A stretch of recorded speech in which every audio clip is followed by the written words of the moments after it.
la première des qualités à avoir, ou l'un des premiers critères, c'est d'avoir, alors le mot est un peu fort, mais la passion, ou au moins une très forte motivation pour un type d'activité, et où on va réunir le maximum de compétences et d'aptitudes pour pouvoir réussir dans ce métier. Le deuxième critère, c'est le marché.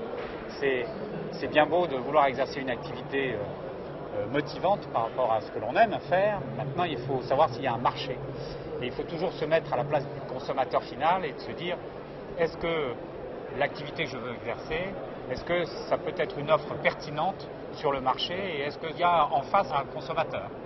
Dans les critères de choix d'un partenaire franchiseur, il y a des critères qui sont objectifs, le montant de l'investissement, le secteur géographique, les compétences techniques qu'il faut avoir ou pas pour exercer le métier, etc., etc. Et puis vous avez des critères subjectifs.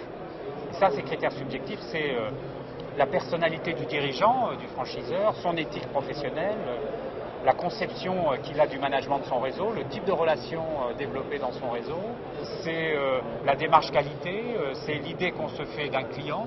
Ensuite, évidemment, il faut être commerçant ou commercial. En tous les cas, il faut avoir la capacité à développer commercialement l'activité que l'on veut exercer. C'est ce qu'attend le franchiseur d'un candidat.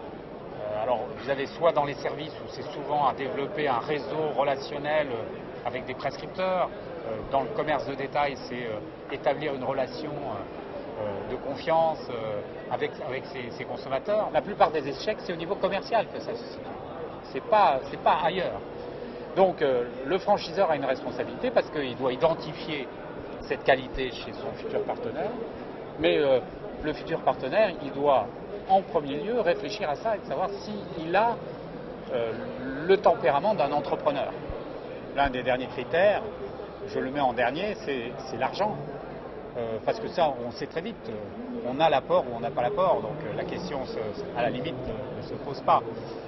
La seule chose que je dirais quand même, c'est attention à ne pas être sous-capitalisé au départ, parce que la création d'entreprise, c'est du stress, et que si dès le départ, vous rajoutez au stress de la création d'entreprise le stress d'atteindre son objectif dès le premier mois, parce que sinon on se retrouve en difficulté financière,